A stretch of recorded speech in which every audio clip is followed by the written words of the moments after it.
से लेकर बीटाउन तक की दुनिया में शोक की लहर दौड़ पड़ी है। टीवी इंडस्ट्री और फिल्म इंडस्ट्री के सितारे गहरे सदमे में डूबे हुए हैं।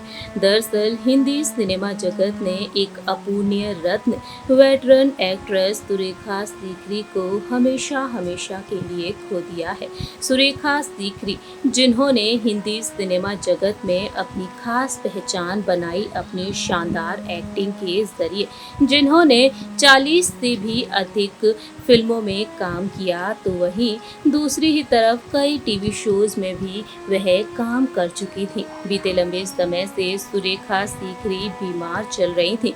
वहीं 75 साल की उम्र में हार्ट अटैक के चलते इस दुनिया को अलविदा कहकर चली गई।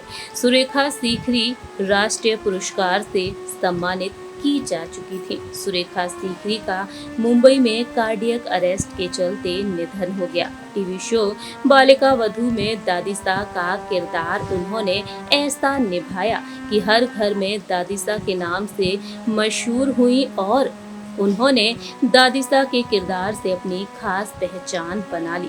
जी हाँ दोस्तों, खड़ूस दास का किरदार उन्होंने इस टीवी शो में निभाया। तो वहीं इस टीवी शो की स्टार कास्ट उन्हें पल पल याद कर रही है और अपने दर्द को छलकाती हुई देखी जा रही है।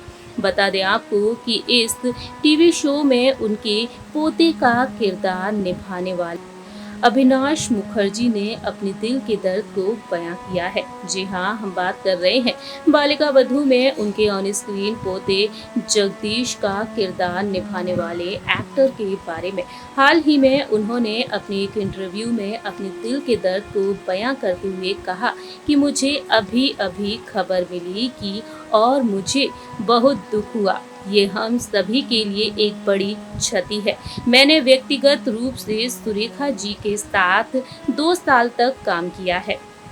मैं पिछले कुछ वर्षों से उनके संपर्क में नहीं हो पाया, लेकिन मुझे पता है कि वह हमेशा अपने काम के प्रति बहुत ही अनुशासित और समर्पित रही हैं। वह मुझसे बहुत ही प्यार करती थीं और मुझे अपना लाडेस्तर पोता मानती थीं, जो बालिका वधू में भूमिका कर रहा था। वह सबसे महान अभिनेत्रियों में से एक हैं।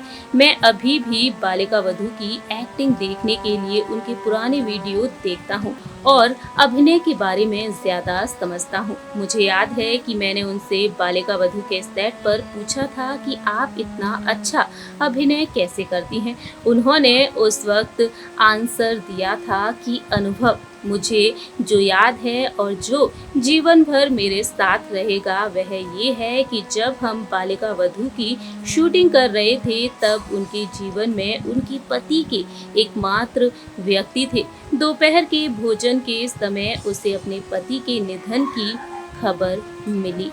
वह दौड़ पड़ी। दोपहर के भोजन के समय उन्हें अपने पति के निधन की खबर मिली। वह दौड़ पड़ी। हालांकि अगले दिन वह सुबह 7 बजे सेट पर थी। शूटिंग के लिए अपने संवादों के साथ तैयार थी। हर कोई चौंक गया था। वह बस आई और बिना किसी झिझक के प्रदर्शन किया। हम उनसे जो सबक सीखते हैं वह ये है कि आपके निजी जीवन में जो भावनाएं हैं वे आपके काम को प्रभावित नहीं करनी चाहिए।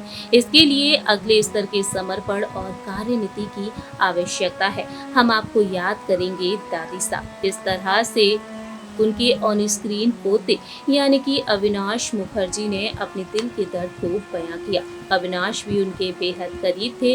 उनके साथ बेहतरीन बॉन्डिंग शेयर किया करते थे।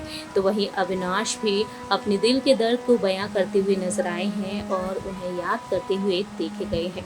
हमारी इस रिपोर्ट में इतना ही। तब तक के लिए आप देखते रहिए नेक्स्ट 9 न्यूज़।